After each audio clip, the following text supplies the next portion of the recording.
அஸ்ஸலாமு அலைக்கும் வரஹ்மத்துல்லாஹி வபரகாத்துஹு.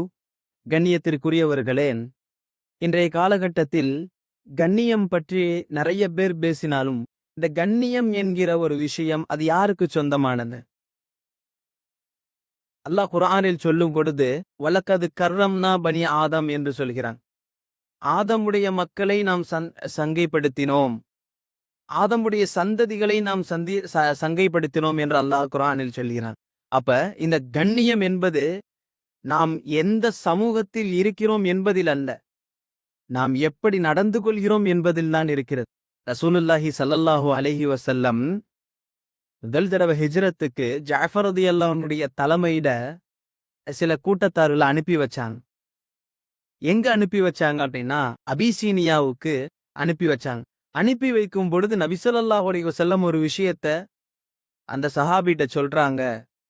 நீங்க அபிசீனியாவுக்கு போனீங்கன்னா அங்க நஜ்ஜாசின்னு ஒரு மன்னர் இருப்பாரு, அவரு நேர்மையாக இருப்பாரு, அது மட்டும் இல்லாம அவர் அநீதியா நடந்துக்க மாட்டாரு, யாருக்கும் அநீதி இழைக்க மாட்டாரு என்ற நபி ஸல்லல்லாஹு அலைஹி வஸல்லம் சொன்னாங்க.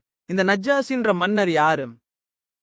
வரலாறு சொல்லுது, புகாரி இமாம் சொல்றாங்க, நஜ்ஜாசி அப்படின்றவங்க கிறிஸ்துவ மதத்தை சார்ந்தவர்களே.